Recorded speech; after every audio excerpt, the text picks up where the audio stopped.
Okay, దేవుని వాక్యాన్ని తీయండి. రోమాపత్రిక 4వ అధ్యాయం.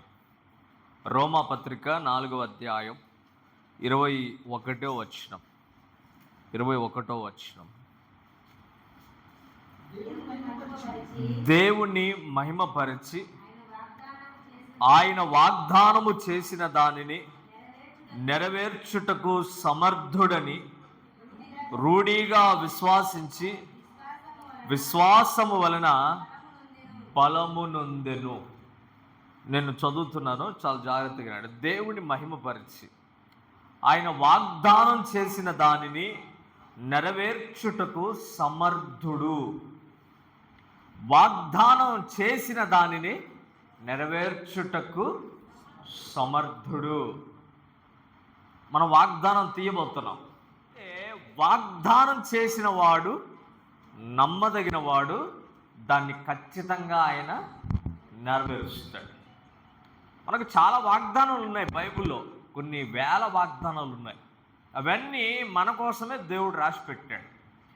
అయితే వాగ్దానాన్ని ఆయన నెరవేరుస్తాడు. కానీ ఇంతకీ ఆ వాగ్దానం నెరవేరిందో లేదో చూసుకోవాలి ఒకసారి. ప్రతి సంవత్సరం వస్తున్నాం, వాగ్దానం తీస్తున్నాం. ఆ వాగ్దానం మళ్ళీ ఎక్కడ ఉంటుందో కూడా అది తెలియట్లే. అది నెరవేరిందో లేదో కూడా అర్థం కావట్లే. వాగ్దానం తీయటమే కాదు, వాగ్దానం నెరవేరిందో లేదో చూసుకోవాలి. కొంతమంది వాగ్దానం తీస్తున్నారు, భక్తి లేని వాళ్ళకు కూడా వాగ్దానం తీస్తున్నారు. భక్తి అసలు పొరపాటును కూడా ఉండదు, వాడికి కూడా వాగ్దానం తీస్తున్నారు. కొంతమంది చచ్చిన వాళ్ళకు కూడా వాగ్దానం తీస్తున్నారు. నేను గమనించాను, చచ్చిపోయిన వాళ్ళకి కూడా వాగ్దానం చేస్తున్నారు. మా తాత ఏం చేస్తున్నాడో, మా నాయనమ్మ ఏం చేస్తుందో. వాళ్ళు చచ్చిన తర్వాత ఇంకేం చేయరు, ఇంకేం ఉండదు అక్కడ. నువ్వు వాగ్దానం చేసినా కాగితం వేస్ట్ తప్ప ఏం లేదు అక్కడ. Praise the Lord. చచ్చిన వాళ్ళకి వాగ్దానాలు, భక్తి లేని వాళ్ళకి వాగ్దానాలు, పాపం చేసినోడికి వాగ్దానాలు, ఇవి తీసిన వ్యర్థం. ఇంకో వాగ్దానం తీసేటప్పుడు కొంతమంది ఒక పద్ధతిని పాటిస్తున్నారు. ఏంటంటే లాటరీ పద్ధతిని చేస్తున్నారు. లటకం తీసి, ప్రభువా ఈ సంవత్సరం నువ్వు ఏం చేయబోతున్నావు, ఈ సంవత్సరం నువ్వు ఏం చేయబోతున్నావు చెప్పయ్యాను. సంవత్సరానికి మొత్తానికి తోడు ఒక వాగ్దానం తీస్తున్నారు. దేవుడి సహాయం కొరకు వాగ్దానం తీయాలి, కానీ లాటరీ కోసం వాగ్దానాలు తీయకూడదు. నచ్చిందనుకో వాగ్దానం తీస్తాం, వాగ్దానం నచ్చలేదనుకో, అర్థం కాకపోతే మళ్ళీ దూర్చి ఇంకోటి ప్రభా ఇంకోటి కావాలి, ఇంకొకటి. వాగ్దానం ఎన్ని తీసినా దేవుడు నెరవేర్చుటకు సమర్థుడు. Praise the Lord. హల్లెలూయా. వాగ్దానం నెరవేరాలంటే ఏం చేయాలో చెప్తాను ఈరోజు. మన వాగ్దానం నెరవేరాలంటే ఏం చేయాలి, ఎవరి పట్ల దేవుడు వాగ్దానం నెరవేరుస్తాడు? రోమాపత్రిక 4వ అధ్యాయం 20వ వాక్యం. విశ్వాసము వలన వాగ్దానమును గురించి సందేహింపక దేవుణ్ణి మహిమపరిచి ఆయన వాగ్దానం చేసిన దాన్ని నెరవేర్చుటకు సమర్థుడని రూఢిగా విశ్వసించి. వాగ్దానం నెరవేరాలంటే ముందు నీకు ఉండాల్సిన క్వాలిటీ ఏంటంటే నీకు విశ్వాసం ఉండాలి.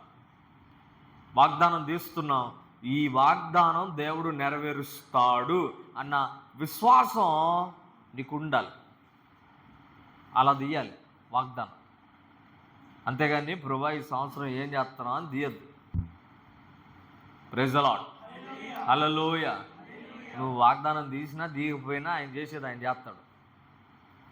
కానీ ప్రభువా నాకు ఒక వాగ్దానం చేయి, ఆ వాగ్దానం నెరవేర్చని దేవుని మీద నీకు విశ్వాసం ఉండాలి.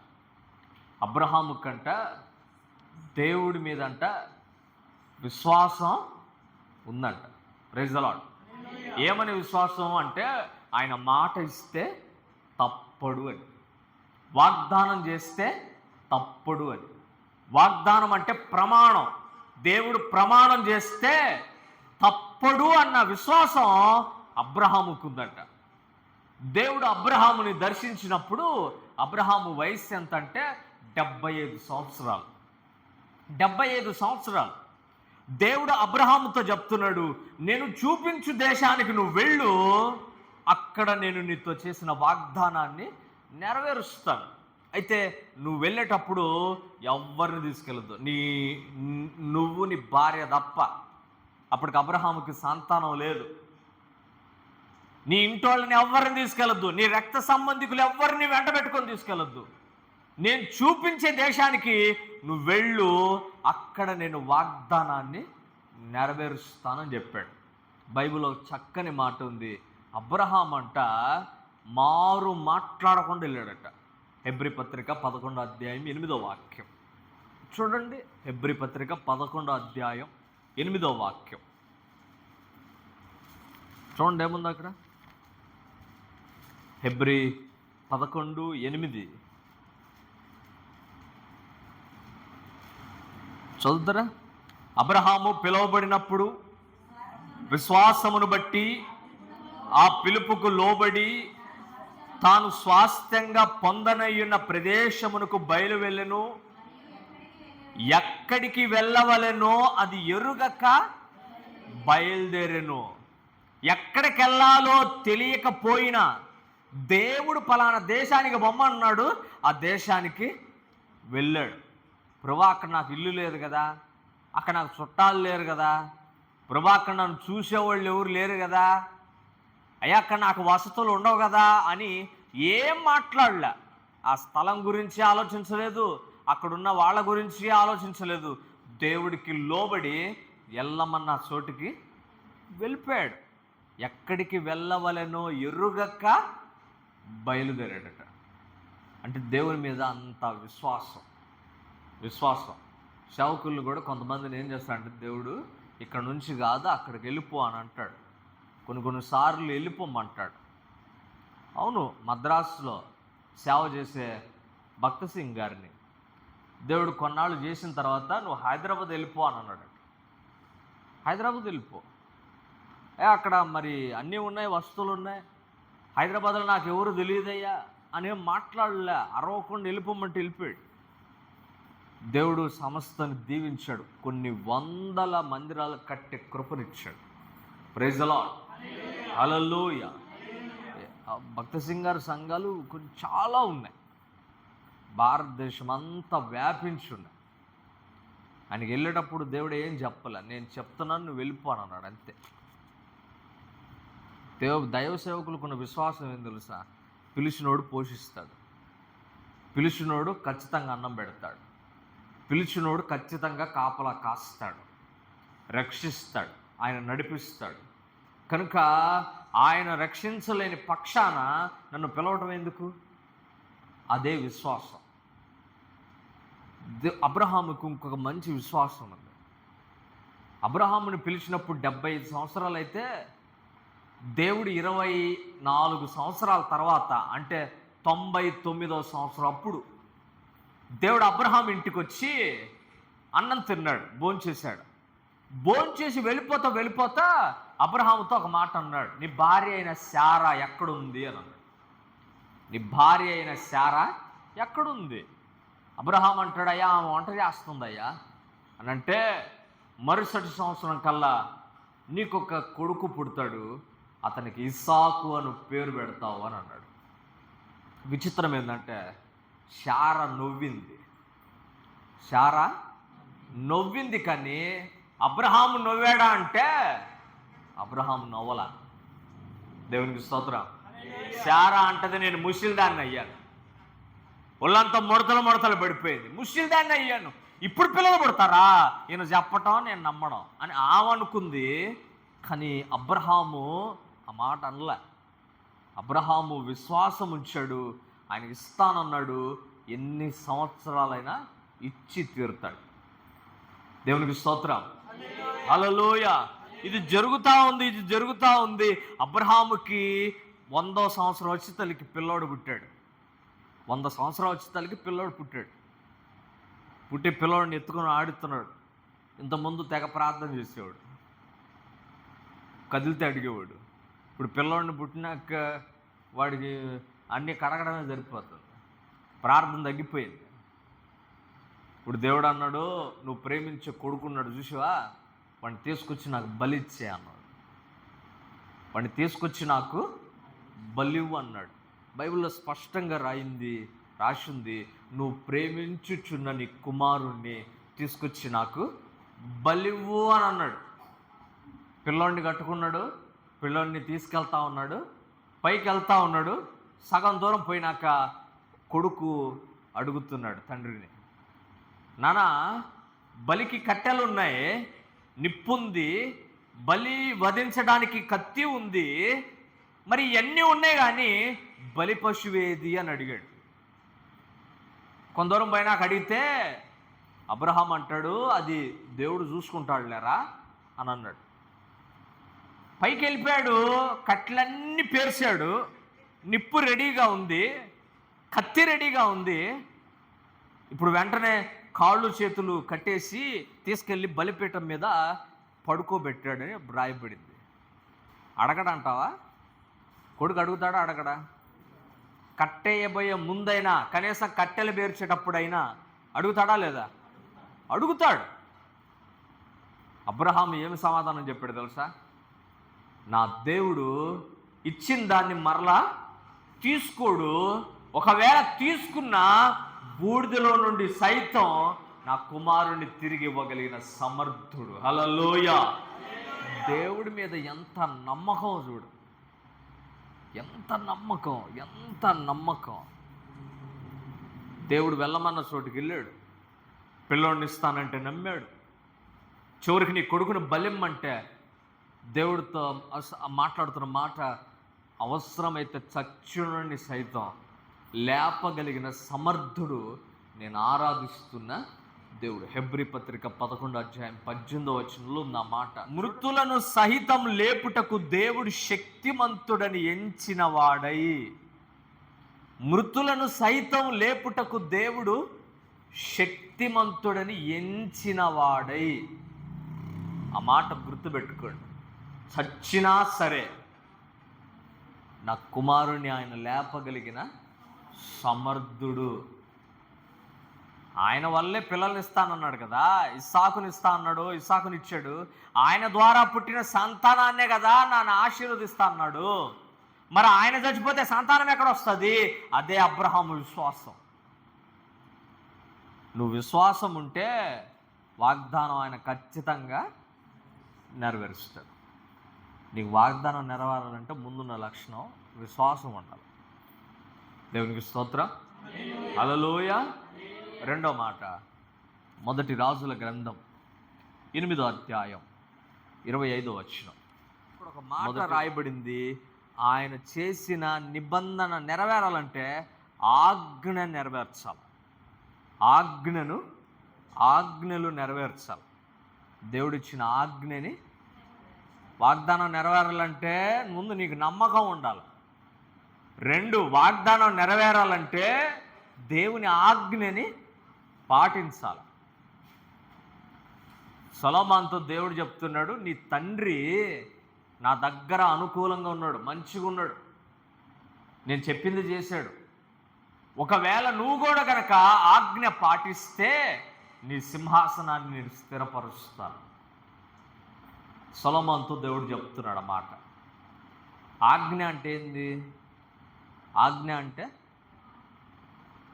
తప్పనిసరిగా నెరవేర్చాలి. ఆజ్ఞ అంటే మారడం ఉండదు. చెప్పటం వేరు, ఆజ్ఞాపించడం వేరు. చెప్పామనుకో చేయొచ్చు, చేయకపోవచ్చు. దేవుడు చెప్పట్లా, దేవుడు ఆజ్ఞాపిస్తున్నాడంటే ఖచ్చితంగా చేసి తీరాలి. వాగ్దానం నెరవేరాలంటే ఆజ్ఞ పాటించాలి. మార్కు సువార్త 16:16 అంటాడు, నమ్మి బాప్తిజం పొందువాడు రక్షించబడును, నమ్మని వానికి శిక్ష విధించబడును. ఇది ఆజ్ఞ. సర్వలోకానికి వెళ్ళి సర్వ సృష్టికి సువార్త చెప్పండి, నమ్మి బాప్తిజం పొందిన వాడు రక్షించబడును, నమ్మని వారికి శిక్ష విధించబడును అనేది ఆజ్ఞ, దేవుడిచ్చిన ఆజ్ఞ. Praise the lord.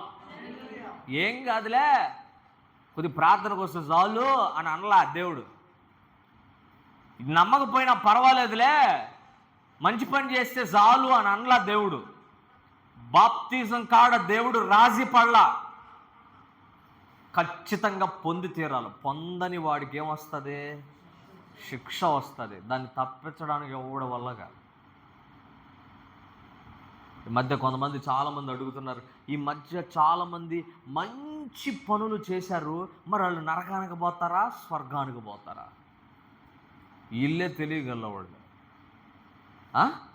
చాలామంది అడుగుతున్నారు, వాళ్ళే పలానోళ్ళే మంచి పనులు చేశారు, మరి వాళ్ళు స్వర్గానికి పోతారా నరకానికి పోతారా? దేవునికి స్తోత్రం. అమెరికా వెళ్ళాలంటే ఏం కావాలా?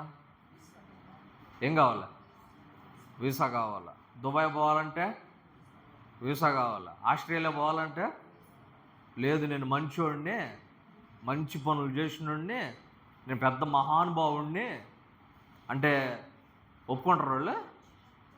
ఒప్పుకుంటారా? నువ్వు ఎంత మంచోడు అయినా, ఎంత చెడ్డోడు అయినా, నీ చేతికి ఏముండాలా? వీసా ఉండాలా. అది లేకపోతే no entry. Praise the Lord. బాప్తిజం కూడా అంతే. నువ్వు పరలోకం వెళ్ళాలంటే ముందు నీకు ఇచ్చే సర్టిఫికేట్ అది ఉండాలి. అది లేకపోతే కుదరదు. Praise the Lord. హల్లెలూయా. వాగ్దానం చేశాడంటే పరలోకం ఇస్తాను వాగ్దానం చేశాడు. బాప్తిజం పొందితే పరలోకం వస్తాడు. ఇంకొక వాగ్దానం ఉంది, యాకోబు పత్రిక 1వ అధ్యాయం 12వ వచనం. సహించువాడు ధన్యుడు, శోధనకు నిలిచిన వాడై వాగ్దానం చేసిన ఏం కిరీటం ఇస్తాడంట? ఇప్పుడు ఆ కిరీటం కావాలంటే ఏం చేయాలా? శోధన అనుభవించాలా, అంతే. శోధన వస్తుంది, రాదని చెప్పట్ల దేవుడు, అయితే నేను తప్పిస్తా. శోధన సహించేవాడు ధన్యుడు. వాడికి ఏమొస్తుంది? శోధనలు వద్దయ్యా, నాకు సుఖం ఒక్కటే కావాలంటే నీ కిరీటం రాదు. దేవుడు వాగ్దానం చేశాడు, శోధించబడ్డావా నీ కిరీటం ఇస్తాను. బాప్తిజం పొందావా శిక్ష తప్పించుకుంటావు. శిక్ష అదే యాకోబు పత్రిక 2వ అధ్యాయం, అదే యాకోబు పత్రిక 2వ అధ్యాయం 5వ వాక్యం చూడండి.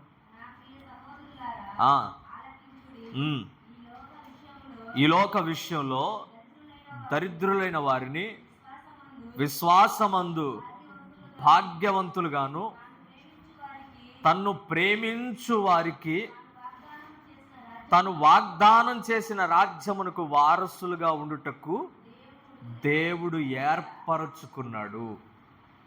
ఇక్కడ కూడా ఒక వాగ్దానం కనబడుతుంది. ఆయన నువ్వు ప్రేమిస్తే నీకు పరలోక రాజ్యం వస్తుంది.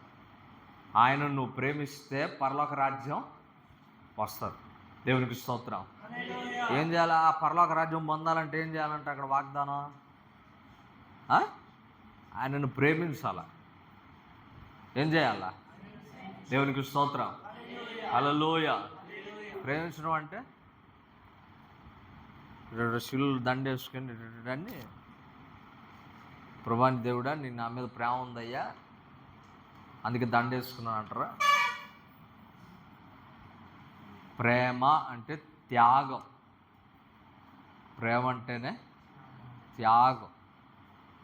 యేసయ్య కోసం నువ్వు ఏదైనా చేయగలిగిన త్యాగం ఎప్పుడు వస్తుందో అప్పుడు నీకు ప్రేమ ఉన్నట్లు లెక్క. Praise the Lord. Hallelujah, hallelujah. మీరు బాగా ప్రేమించేవాడు ఇప్పుడు ఎవరికైనా హాస్పిటల్లో ఉన్నాడు అనుకోడు, ఎక్కడ ఉంటారు మీరు? లేదు నేను జనవరి 1 చేయాలని ఇక్కడ కూర్చుంటావా? హాస్పిటల్ దగ్గర వెళ్తారు. ఎందుకు వెళ్తారు అక్కడికి? ప్రేమ ఉంది కనుక.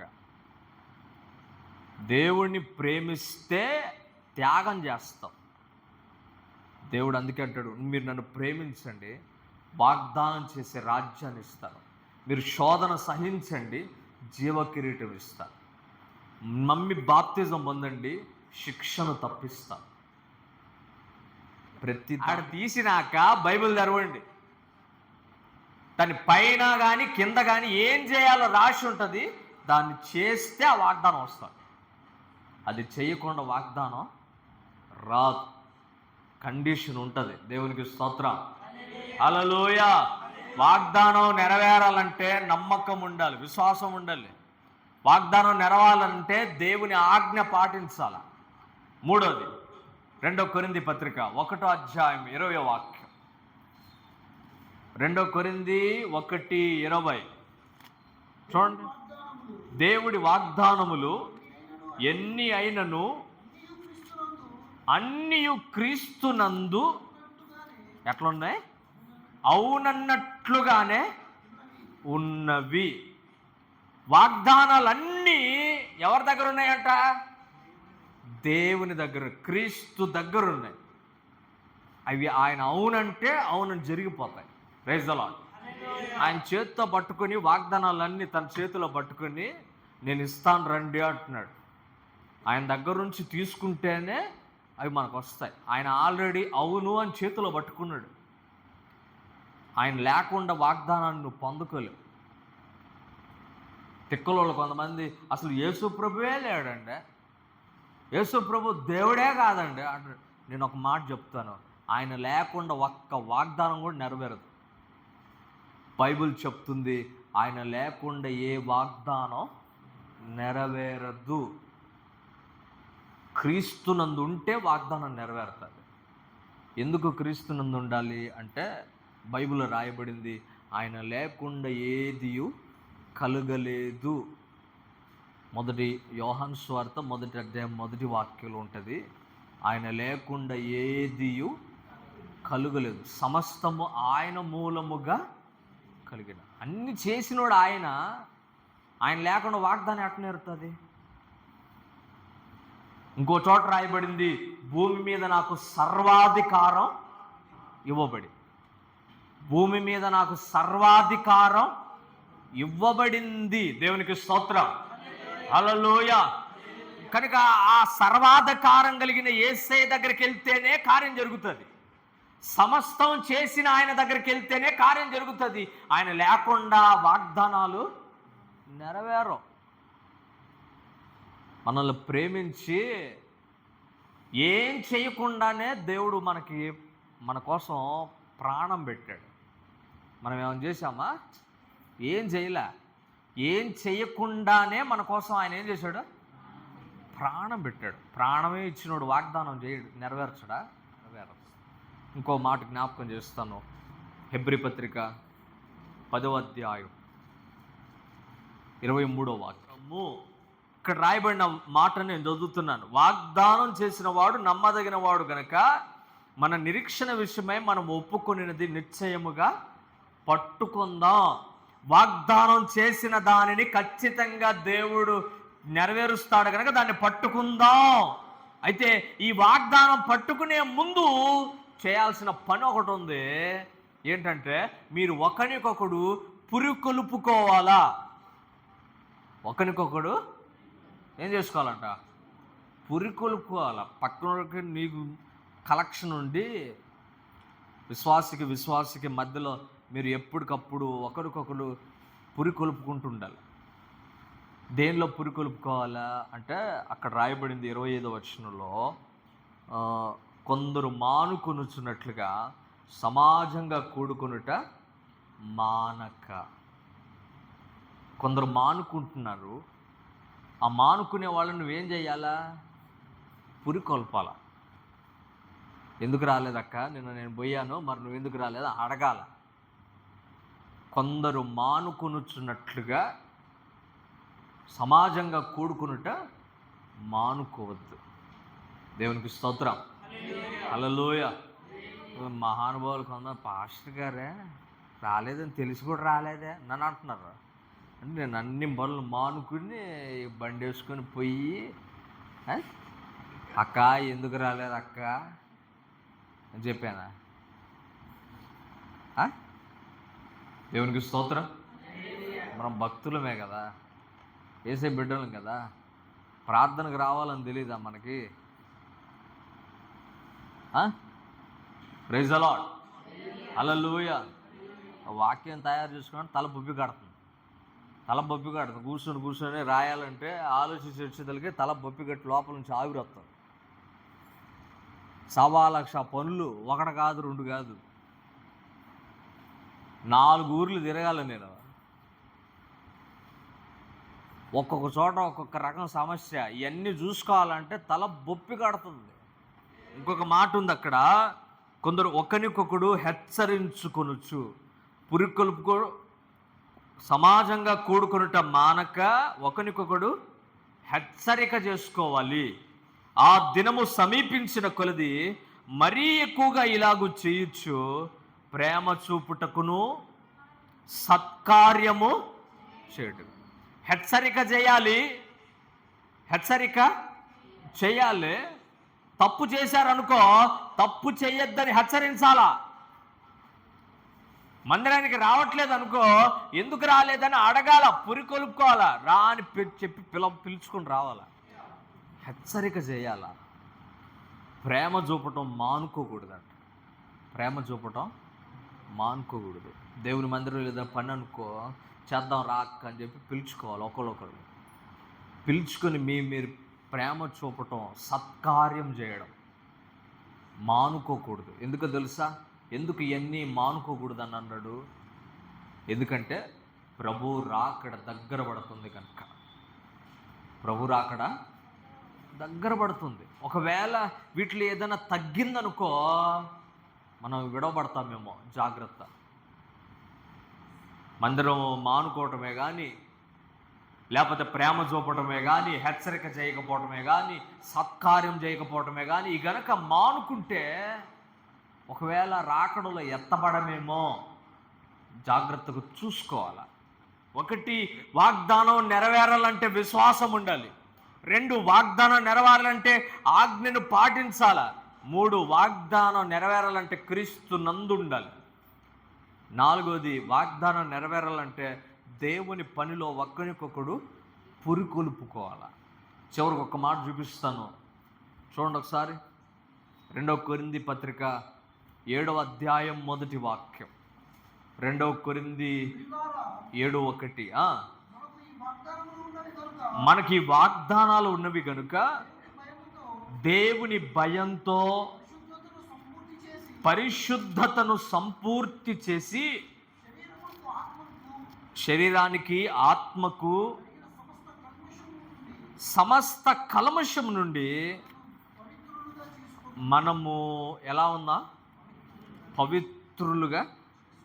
వాగ్దానం నెరవేరాలంటే మనం ఎట్లా ఉండాలా? పవిత్రులుగా ఉండాలి.